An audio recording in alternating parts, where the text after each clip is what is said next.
Greetings, this is Fifth, and you're watching the XJW Fifth YouTube channel. On today's episode, I'm very happy to be joined by Chloe. Chloe is a former Jehovah's Witness and the current survey editor for JW Survey. So, Chloe, first of all, just want to give you a warm welcome and really thank you for taking time out to speak with me today.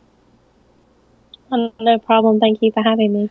All right, so as far as your introduction to the Jehovah's Witnesses, is that something that you can kind of explain for us? Sure. Throughout my childhood, we were kind of in and out. So when my mum she had me at 19, Okay. and she was not with my dad. So she was kind of a single mother, and she was always quite spiritual and looking for something. So when the witnesses knocked on her door, it was the something she was looking for: community, love, spirituality, and it kind of made sense to her. So between that time and around Mm-hmm. the age of five, she was a baptized witness, and we were fully involved in the congregation at the time. And then around fellowship, and she basically found a husband that was outside of the Jehovah's Witnesses, so she was disfellowshipped, and we stopped going to meetings between then and around age 11. When I was in our family, which kind of triggered her back to, we must go back to Jehovah, Okay. basically. So she really, really wanted to go back to the Kingdom Hall, and we did. And that kind of triggered something in me, because I really didn't want to go back. At the Mm. time, I was atheist, and I was going to school, and I was enjoying it, and it was coming up to my 12th birthday, actually. And I remember when we started going back to the meeting in the April, that my birthday was basically canceled by the Wow. May. So it was kind of very sudden change in my life at that time. Yeah. That And then, yeah. yeah, sorry. Yeah, that's incredible. You mentioned that you were an atheist at such a young age. I just find that Oh, very interesting. That must have really been a shock for you to now be this, uber in an uber religious family is what it seemed like it was yeah. becoming. Exactly. When we Yeah. when we first started going back, I would say, "Mom, God is not real," Mm. and she would say, "But God can hear you. He can hear you say that." And I would just roll my eyes. And Hmm. when we first started going back to meetings, I really was just kind of sniggering at the back of the hall and thought the whole thing was kind of a little bit crazy. I see. And so, but at a certain point, though, that snickering kind of stopped and you started to kind of take it more seriously. Can you talk about that and maybe the steps that you took as far as Yeah, solidifying your position with the organization? yeah. I think what really did it for me was there were all these people, because we went back to the same congregation as we'd stopped going to when I was very young. All Okay. these people who knew who I was, and it was kind of like a community. And for me, logic-based things really helped me to um, influence my opinions. And obviously, around 11, 12, 13 years old, you can be influenced quite easily if people present things that are perceived facts. Sure. So that's what the publications and studying those publications got me to that point quite quickly. And after my mum was reinstated within, quite a short period of time from returning, it kind of just, we got sucked into this whole community. And that's what I believe. And I went from atheist to telling people at school that, we should look at creationism in science. I was Wow. that one. Wow. I see. You know what? Just backtracking very briefly, something just occurred to me as far as the fact that when you guys started going back to the meetings, your mother was still disfellowshipped, and you were Hmm. old enough to kind of understand, what was going on. What was that experience for you like, going back with a disfellowship mother and seeing how the congregation reacted to you all? It was strange to begin with until it was explained to me. So we went into the Kingdom Hall right away when we arrived, and she would wait in the car. Mm. And then when the song started, she would come in, but we would always sit at the back of the Kingdom Hall. So it was kind of strange to me. It was a very strange dynamic that at first was I didn't understand, and then my mum explained it to me that she'd done something wrong, and this was, a kind of like her discipline Mm. at the time. But because she got reinstated, relatively quickly, I didn't dwell on it too much. It kind of just was something that was thrown away, and I didn't stop talking to her at the time, so it didn't bother Right. me. It Exactly. was just my mom. I can understand that. Okay, yeah, that must have been a very interesting situation for you, especially as a child.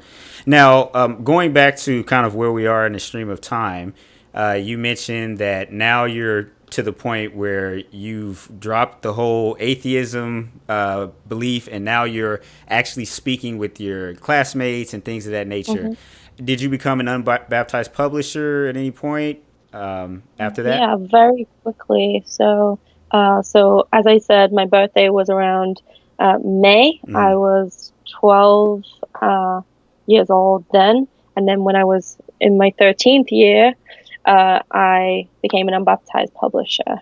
Yeah, Okay. very quickly because I wanted to go on the ministry and start preaching and counting my hours and all of that. Wow. So you were pretty gung ho at that point. Yeah, my mom was very, very zealous. Okay. I see. So that probably just rubbed off on you. And then at what age did you get baptized as one of Jehovah's Witnesses? It was about a year later. Okay. I was 14 years old, and it was the 7th of July, 2007, Mm, actually. I see. Okay, and you had mentioned before when we were speaking that at some point your mother actually began pioneering. Yeah. What was that? What were the circumstances surrounding that? So she began auxiliary pioneering when she decided it was really important to her that she should go out on the ministry and preach more and give her best. Like I said, she was very zealous and she would take the publications and the meetings really, really seriously. Hmm. So she was a chemical analyst Wow. working for a nuclear company, and she was really, really good at her job at the time. And she decided to quit her job and go work in a fast food restaurant so that she could be part time and do as much as she could on the Wow. ministry. So she was auxiliary pioneering at the time. Yeah. So, Yeah. how did you feel at that? How did you feel about that at that time? Because I would imagine going from chemical analyst to fast food employee, I would imagine the household income dropped off Oh, substantially. absolutely. It was almost like just having a single income Mm, as a whole family. There was four of us in the family, so things were tight. hmm. Also, it kind of struck me because I was always somebody who liked education, and I had before that point always wanted to go to university. So I'd known that my mum had gone to university to do this job, and I Mm, kind of wanted to follow in those footsteps and also do that kind of thing. right. And it kind of struck me that that wasn't going to happen. Mm, So I saw other people who had a lot more, and we kind of were very, very careful with money. So it had gone from, birthdays and Christmases and everything to kind of stripped back mm, quite significantly. wow. Did you feel any type of resentment, or did you think that it was a good thing that she's just trying to put Jehovah first, or what were your feelings at that time? Um, I think it was a mixed feeling that Okay. really I did think, your family should come first. Like it says in the Bible that you should provide for your family Hmm. first. But then at the same time, I knew that she had good intentions and she wanted to put Jehovah first. So it was a sort of conflict, but it kind of was just the status quo. I So we see. just went along with it. Yeah. Understood. And what I understood from you earlier, speaking as well, is that not only did your mother begin to be very zealous about preaching with the Jehovah's Witness religion, but she also had the same expectation of you, even when it came to school. Can you talk a little bit about that? Yeah, so my mum, obviously, we had all of these campaigns as witnesses Hmm. that in the school holidays that they would try and encourage all of the children who were unbaptized publishers to do these special auxiliary hours. So my mum would always encourage me that I should do that. And then she would kind of say, well, if you just, walk to school and you do street witnessing as you walk to school, that's an hour on the way there and an hour on the way home. That's 2 hours a day. Oh, that's 2 hours a day. If you times that and multiply that, that's almost like auxiliary hours. And then all you need to do is top that up at the weekend. And then you're an auxiliary pioneer and you can do that whilst you're in school. And I was, this is what she wanted. And I kind of was like, okay, yeah, that's a good idea. But at the same time, there was that kind of still the fear of being bullied at school, because although I was walking to school and it wasn't really a significant distance, it wouldn't take, hours and hours. It was probably around 3 miles or something. So it might take an hour to walk to school. The school buses used to pass by and people used to shout things out the window to me all the time. And they would be the ones in school who would then shout insults at you, like, wow, oh, Jehovah's Witness, or all this kind of other stuff. And it kind of got to the point where I used to actually just walk to school and hold a leaflet and not actually preach because it was too much for me as a person. But my mom probably doesn't know that until this day. Right. So, yeah, I can imagine there's probably a sense of humiliation, embarrassment, especially at that age. The last thing you're trying to do is give your schoolmates fodder to make fun of you, Exactly. And I took school really seriously too. I wanted to do well. I was a good student as well. So it was hard to try and do both of those things. Okay, I can understand that. Well, how were things at home for you during this time when you all were so active in the Jehovah's Witness ministry? Yeah, so to begin with, things were relatively good. We would go out on field service at the weekend and go to all the meetings and study really hard. But there were occasions that my stepdad didn't take. He wasn't as zealous, and he wasn't. Once we believed, we thought, God is always watching. So you need to really be careful and, make sure you act in a way that is befitting one of God's people. Whereas I don't think he necessarily believed that God was always watching, or maybe he just couldn't control himself at sometimes, but he would be sometimes quite aggressive, or on occasion be a little bit violent with my mom at times when I was quite young. And then that aggression, we kind of, as kids, we picked up on it at times, and it wasn't always the nicest environment to be around. I see. So he was a little bit aggressive, as you explained, towards your mother. Did that at any point escalate or change? Yeah, I think as I got older, I realized that this was wrong and this shouldn't happen. And so on occasions where he might kind of, he did overstep a discipline mark and physically put his hands on me as well. On a few occasions, yeah. I see. And how did you respond? How did you try to deal with that? Well, on the first couple of occasions, I did go to the elders and I said, these things have happened. I don't think it's befitting of somebody who's a witness. It's not, in the Bible, that shouldn't happen. What would Jesus do? We have to fix this, because I've seen people be disfellowshipped for hardly anything. If this is insane. You need to. God wouldn't allow this. And actually, on those occasions, I wasn't actually left with any physical kind of visual marks that you could see. So I think things were kind of just swept under the rug, and it was, dealt with, and nothing came of it. But then on one occasion, which was kind of the turning point for me, that I said, this is never going to happen again. To me, it was, we were actually on our way to a Polish group, or a foreign language, lesson or something in a different city. And he had called up, and there was some argument about something really petty, like shopping, groceries, getting bread or something like that. So my mom said, okay, he's really angry. We'll go home and fix this and sort it out.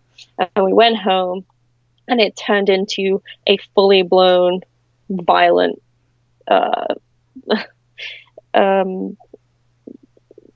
incident that day, where I did end up being punched, kicked, just strangled against the wall, you name it, and it was a turning point where we basically fled the house.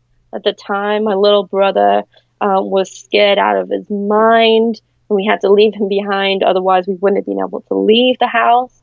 We drove in the car to an elder's house, actually, and basically asked him for help. Like, what should we do? And the way he managed that situation, in my eyes, was really unethical, really quite cruel and wrong. What happened was that he sent us out to the car to sit and wait. He didn't want us to speak to anybody else about it. And my mom had said, well, Chloe's friend lives right next door to you. We'll just go in there and we'll get some, refuge. At the time, I was covered in beer. My stepdad had thrown beer all over me. So I'm just not in a state at all. And I wanted to see my friend. And he said, no, let me go talk to them first. I don't want to involve anybody else in this situation. Maybe we can get you to stay at another elder's house. This other elder was somebody who'd basically ignored the other incidents. I'd gone to him for help and he'd ignored it. So I was like, no way, that's not happening. I'm not staying there. Mm-hmm. Don't be so ridiculous. So my mom suggested that maybe we should go to a battered wives hostel or something, just to stay for the night before we could figure out what was going on. And the elder was like, no, you cannot do that, because then basically police are going to be involved. Reproach upon Jehovah's name. So that was out. In the end, I did get to stay at my friend's house, who did live next door, but it was kind of through gritted teeth, and it felt like an eternity before I was allowed to go inside and, take a shower and be a human again. It felt humiliating. It was awful. So what I haven't heard you say in that story is that the elder showed any indication that he was prioritizing your safety or your mother's. It very much sounds like in that story, the primary and almost sole priority was making sure that other people didn't find out that there is a baptized witness beating his wife and daughter. Yeah. So that's imagine incredible. This. He has a home. We knock on the door. You go stay outside. If somebody who was black and blue and covered in alcohol and had just fled their home from somebody who was hitting them, knocked on your door, and you know them very well, what is the first thing that you're going to do? Oh my gosh, come inside. Let's get you a change of clothes. Let's get you this. Let's get you, oh, your friend lives next door. She's also a girl. She probably has things that you can use. Go in there and let's sort it out, and we should call the police. That is logical. A normal reaction, but yes. He didn't want his wife to see me. So we didn't go inside. Because that would be one more person that's aware of this situation happening in the congregation. Yeah. Wow. That's really sad. It's consistent with other things, that we've seen as far as the organization kind of focusing and kind of teaching the elders to focus on not bringing reproach on Jehovah's name. But damage control for media, rather than taking, comforting a victim and making sure that doesn't happen to them again. I mean, thankfully, it didn't happen to me on too many occasions. So, because I put a stop to it, but if, some people are not in that situation where they're able to do that, and then they're in a perpetual victim cycle where it could lead to, death. It's that serious. Wow. Wow. Yeah, that's really really sad. I'm very sorry that you had to experience that. So after that point, what happened next? What happened next was I said to my mother, Hmm. uh, I'm gonna move out if you don't kick him out. This is not happening again. And she was like, okay, you're right. So he was removed from the house. So at least we were safe there. But what did happen is that the elders didn't really take it too seriously. I was told that now the matter has been dealt with. I don't know how much they spoke to him about it. I wasn't in the room when they talked to him about it, so I wasn't able to really give too much of my side of the story. But I think some privileges might have been removed from him. So basically, he didn't have too many privileges to begin with anyway. So maybe he just couldn't hand out the microphones anymore Hmm. in meetings. But he wasn't disfellowshipped. He wasn't publicly reproved, anything like that. And actually, they told my mom that, violence is not grounds for a divorce or a separation. So you guys should really try and reconcile as a family. And so I was kind of forced to sit with him at meetings and kind of associate with him. And it was just something that wasn't it wasn't healthy. And I at the time was like, Mom, what the hell are we doing? This is insane. And she was just, this is what Jehovah wants, because this is what they were feeding her until I spoke to her seriously about it, and she realized that this is not right. And when she started talking to the elders more and more and saying, this is inappropriate, and there was a significant period of time where this was going on. It was kind of, I think for my mum, a kind of cognitive dissonance that she knew that this is wrong, but she also was being influenced like, this is what the Bible says, and you need to be one family. So she was in a hard spot. And so eventually she did come to the conclusion that it's all wrong and we shouldn't be doing this, and the elders need to do something more about it, to the point where she would talk and talk and talk about it to other people and say, the elders haven't done anything about this is wrong, and keep talking about it, Hmm. because that's what you have to do if you're gonna get something changed. And I kind of was encouraging that behavior too. Like, I would talk to other people and I would say to the elder, no, this is wrong. Um, Up until the point where I had left school, and I was auxiliary pioneering. And I thought, you know what? I've been through all these problems, but I'm still putting Jehovah first. I'm pioneering. I'm doing a good job as Hmm. far as the organization was concerned. And our CO was visiting, and he said, um, "Young lady, will you please come back over here? I want to have a quick chat with you." And I was like, "Oh, he's going to be like, well done for getting through all these hard things, and now you're a pioneer, and great." In actual fact, what he said to me, and I will never ever forget his name, his face, or what he said. And he said, "Sister, you're treading on thin ice right now. You've just become a pioneer. You really need to forget about all of these things. They've been dealt with now, and move on. Because if you don't, you might not be able to continue to be a pioneer."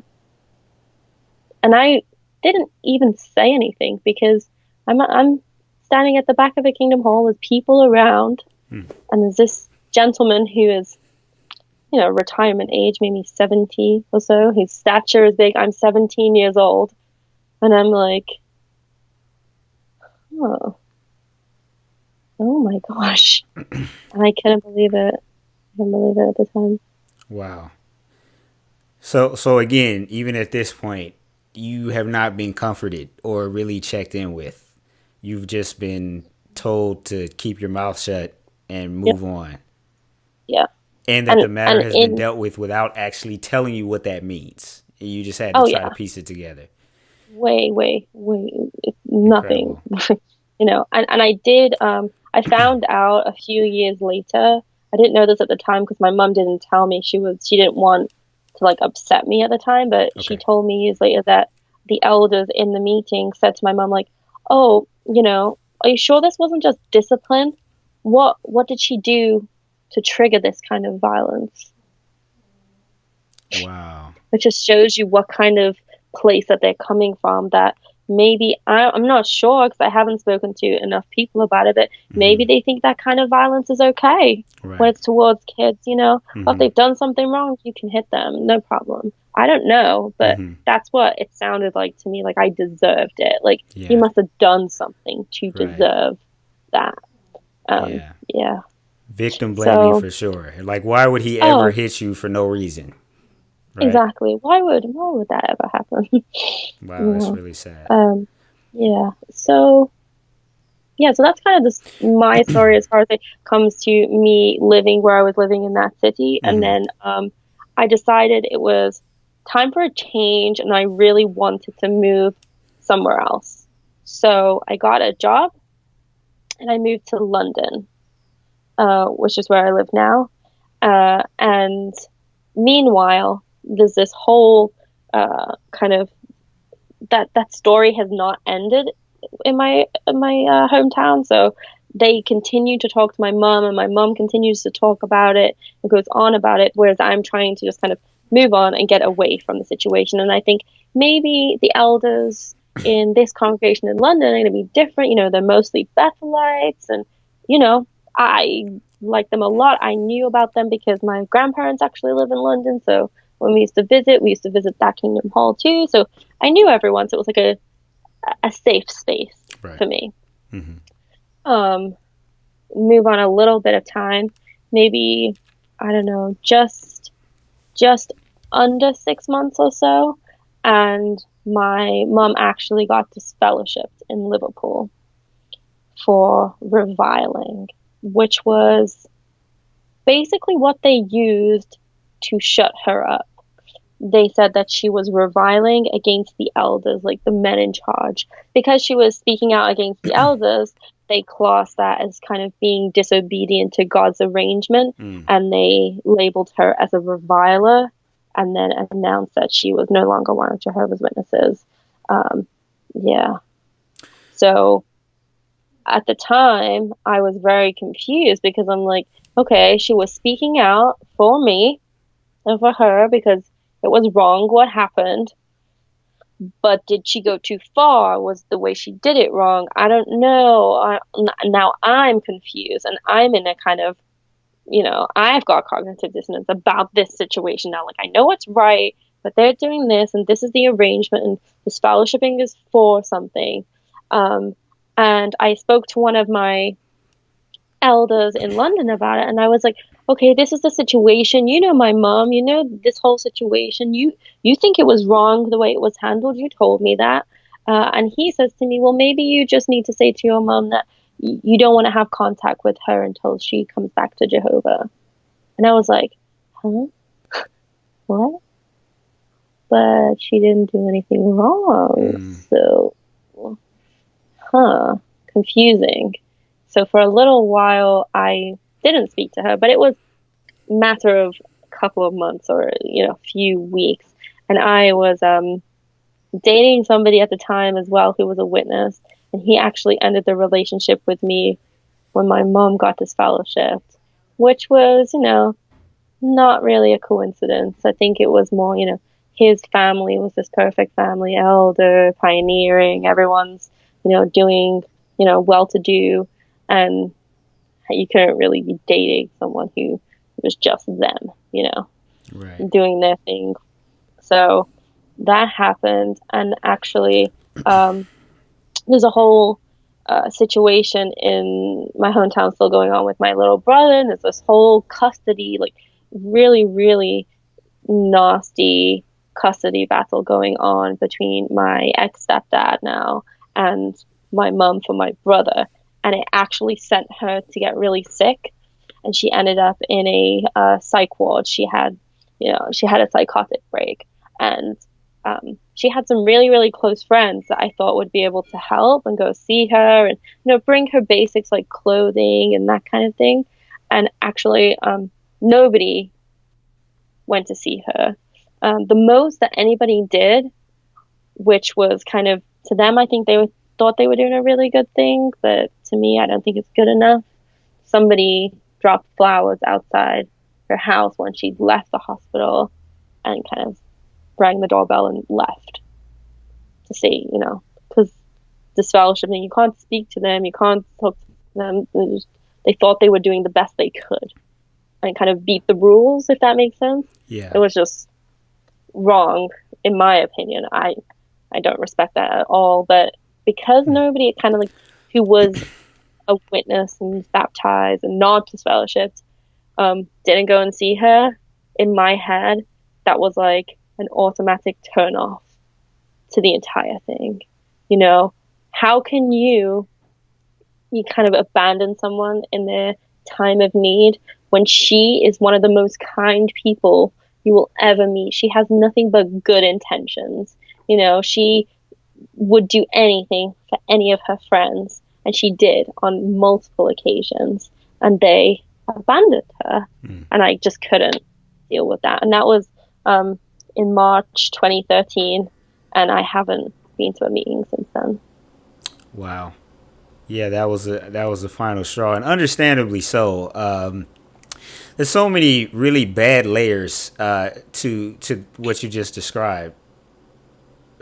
Obviously being disfellowshipped for basically crying out for help is essentially what your mother was doing. She was trying to get something to happen because she had been a victim.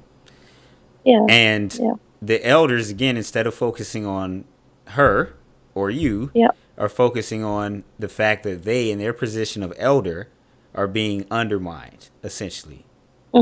And the interesting thing, if anybody's watching this who's not completely familiar with Jehovah's Witness policy and disfellowshipping, when the disfellowshipping announcement is made, there is no explanation as to what happened. So you could have been doing anything, right? And usually people's heads go to, okay, well, they were probably some wild, right, party animal or something. And if you think about the situation outwardly to the congregation who was sitting there, they can see that a couple has broken up, and now one of them is disfellowshipped. What does that normally say?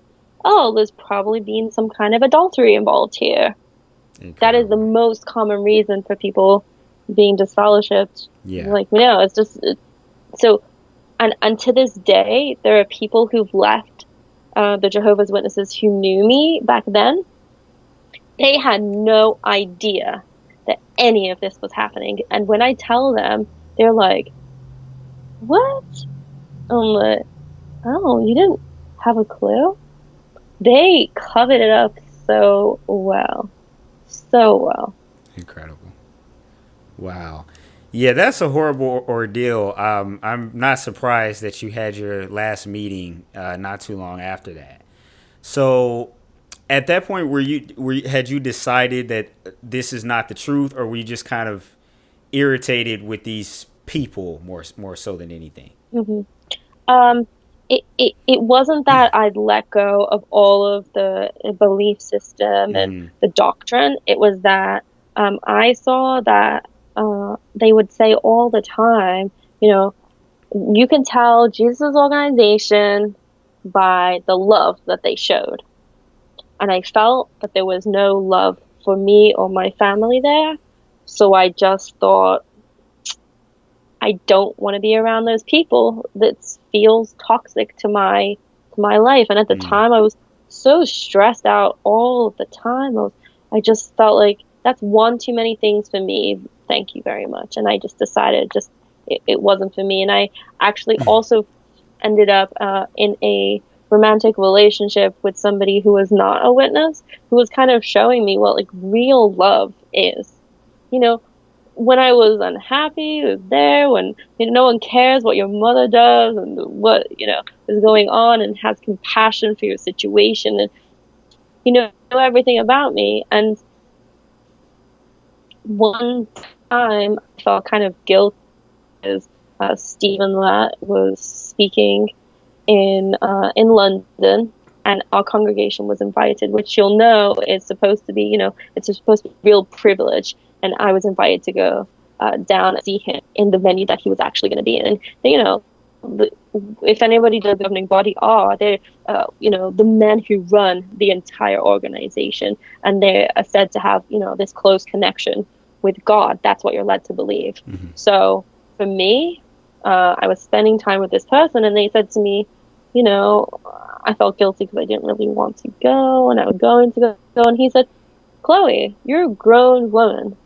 Do you want to go to this place today? And I said, not really. And he said, well, guess what? I'm like, what? He goes, you don't have to.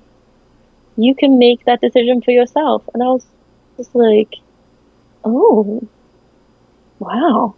I can make the decisions for myself. And that started down a path of, you know what? I can lean upon my own understanding and make decisions about my life for myself, which was really, it was powerful. But like I said, I still hadn't let go of everything else until a little while after that. Okay, so when you say let go of everything else, you're referring to just some of the doctrine and some of the beliefs. Yeah, so I I didn't let go of the belief system entirely. I kind of still felt like a bad person because I wasn't going on the ministry. I wasn't studying anything. I didn't really want to go to the memorial or the conventions, and I kind of reached out to them a little bit to come help me, but it wasn't until I finally decided that I would look at some material that was not directly from the organization about Jehovah's Witnesses, that the wall started to break down. And it took a while for me to get to that point because I didn't want to leave one place that was controlling me and join a bunch of fanatics who were on the opposite side, because what we're taught is, if you leave the organization and then you talk badly of it, those people are apostates. And apostate is a very strong word.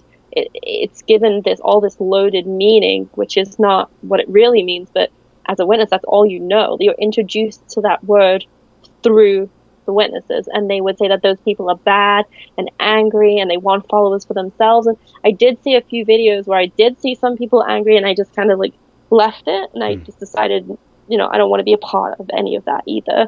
But then I did see a video of a lady who talked about her abuse as a child, and it kind of connected with me, although to me her abuse seemed much worse than mine.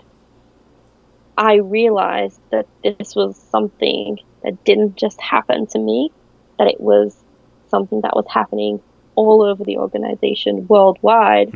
And her video actually led to a related video, which was the John Cedars channel. And then once I listened to one of those videos, I saw another and another and another, and that was it. I was back to atheist Chloe. Wow. So that's great that you allowed yourself to do that. Many times it takes a long time for people to make that decision, even though they've kind of decided this is not for me, to actually inform themselves. Yeah, exactly. Right? And I would give the advice to anybody who has left the organization and who is currently in an awake state, as we might want to call it, who is aware of everything that's happened. And if they have a loved one, a friend, a family member, or something who has also left the organization, but is still holding on to some of those doctrines and those things that made them who they were inside the organization, so just be really patient with them and don't force anything upon them, and don't put facts in front of them, and don't put all this information out there until they are ready, because people come to that conclusion on their own if they're going to. Right. And it doesn't need the forcefulness, because it's terrifying. It is mentally terrifying to even dip your toe in that kind of environment. So if people are going to do it, it might take years, and they have to do it for themselves. Right. So that's what happened to me. It took me a while. That's a very good point. And I think that's something that I struggle with sometimes, and probably, a lot of people, once you see what's actually going on, it's very hard not to be very passionate about it, even when you Yeah, approach different people. yeah. And if you think about it from this perspective, you and I were people who were quite zealous. We were on the spectrum of people who would be like, "Oh my goodness, we can save people's lives by telling them about this stuff." And now we're on the other side, and it's like, "Oh my goodness, we can save people's lives by telling them this stuff." Right. So it just takes it it takes time for people. And although we want to help people immediately, Mm-hmm. it's videos like these and videos like, especially like on John Cedar's channel, Mm-hmm. that are just factual. And if people get there by themselves, that is the best way. They have Right. to, it's a self-exploratory kind of journey. So yeah, that's something I kind of wanted to stress. And again, I think that's so important. I just briefly thinking about myself in connection with what you're saying. I guess I can't say exactly what would have happened, but I do know that in my situation, even though I was having all of these questions and knew that like things didn't make sense in my head, the reason I eventually woke up was kind of on accident. I was told to watch the Australian Royal Commission by someone who thought that it was, and they're still a witness and a ministerial servant. They really thought, hey, Jeffrey Jackson is on here, and that started me. So I'm thinking, I wouldn't have responded to somebody saying, hey, it's all a lie. I Yeah, probably wouldn't have yeah, responded to that. But again, as you're kind of saying, there are things that you can do, right, if you want to assist these people. yeah. But more often than not, it does have to be subtle, and you can't fit the apostate stereotype that they have, right?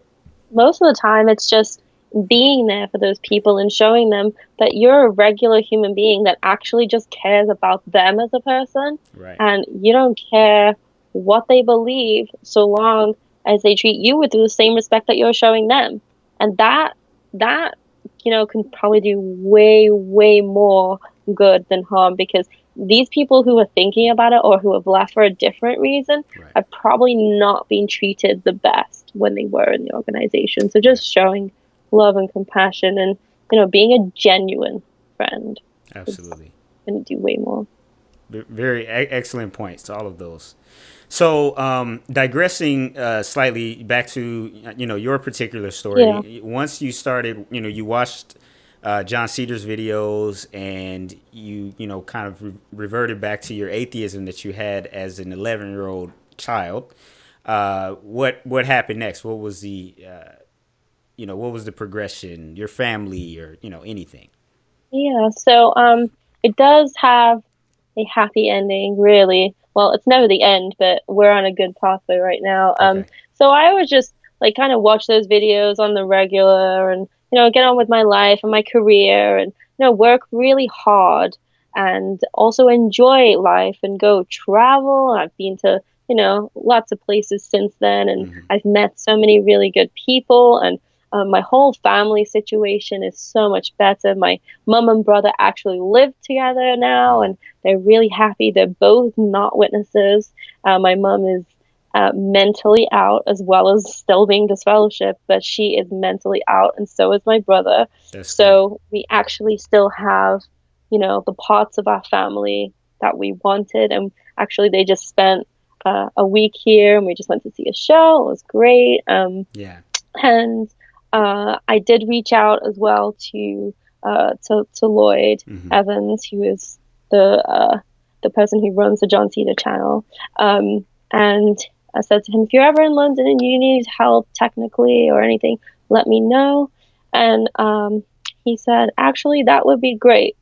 So I am now the survey editor for JW Survey. And I kind of put the results out, and I'm putting together the new survey for 2018 now, which will be Okay. available soon. And also, I'm helping out a little bit with a documentary as well, and just kind of living my life how I want to live it now, and you know, getting there every day, one day at a time. That's great. That's great. And you're actually, that same zeal that you had as a witness to help people, that hasn't changed clearly, because you're giving of all of this time and really trying to affect the lives of people all over the world in a very positive way. So Yeah, that's very commendable and for do what I sure. can. Yeah, definitely, At the definitely. same time as, making sure that I kind of mentally look after myself too and Right, do the things that are important to my life in the long run too. So it's kind of a little bit of a balance there as well. right. Okay, so if there's anybody who's watching this channel who maybe is inside of the organization and is at least allowing themselves to watch these videos, but aren't sure exactly what to do, as they learn these things, what is it that you would say to them? Yeah, it will be a couple of things. Okay. The first thing definitely would be to what helped me was to think, what do you want? What do you want?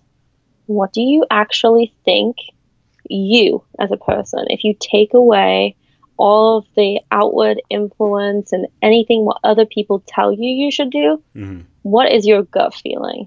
And then take that gut feeling and research, research, research. Take facts, take other people's experiences, and put them all together, and then find out really what your kind of authentic personality really believes. So for me, I went from atheist before we started going back to meetings, back to atheist. For someone else, it might be, the Jehovah's Witnesses are just not for them, but they might have some other kind of belief. And it's really getting to the root of what you want and what you want to believe and what is authentic for you, because everybody has their own personal journey. So that's really the in essence what I would say. That's definitely very very good advice. And beyond that, as far as the public, because we know that there are some people who have no direct affiliation with Jehovah's Witnesses, but that also inform themselves by means of experiences such as these. What do you think is important for the public to know about these types of situations and Jehovah's Witnesses in general? I think it's really important to know that Jehovah's Witnesses are no joke, because when you see them portrayed in any kind of, media, which is in like the kind of public sphere, it's usually for comedic value. And they're seen as these harmless people who are smiling, knocking on doors, and trying to convert people. And they're just, kind of irritating or in the way. And they just don't really think twice about them. But what I would like to say to the public is each of these individuals has a personal story, and they might have something that is happening to them currently that you don't know, or they could be the perpetrator. So it's really not harmless.